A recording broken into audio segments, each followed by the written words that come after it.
Welcome my channel. আজ আমি তোমাদের একটি প্রশ্ন নিয়ে এসেছি।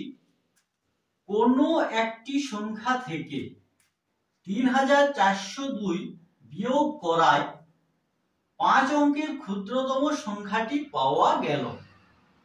সংখ্যাটি কত? এই প্রশ্নটির উত্তর কিভাবে করবে তা আমি তোমাদের দেখাচ্ছি।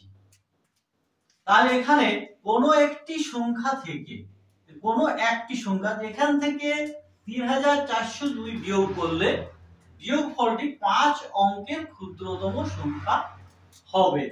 তাহলে আমরা 5 অঙ্কের ক্ষুদ্রতম সংখ্যা সমান কত সেটি আগে আমাদেরকে জানতে হবে। তাহলে 5 অঙ্কের ক্ষুদ্রতম সংখ্যা হচ্ছে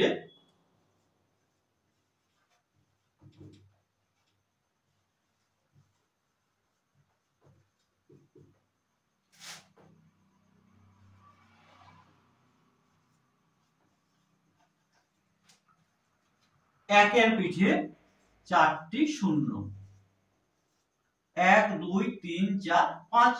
এটা হলো 5 অঙ্কের ক্ষুদ্রতম সংখ্যা।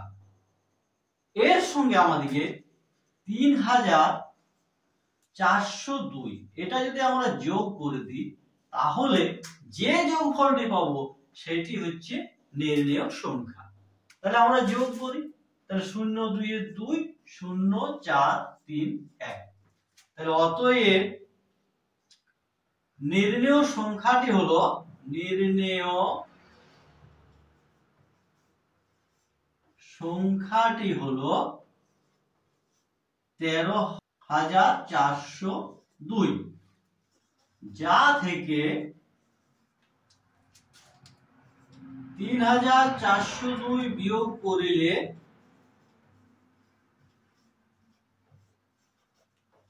5 অঙ্কের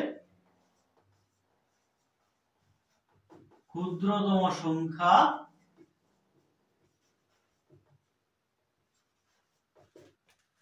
পাওয়া যাবে।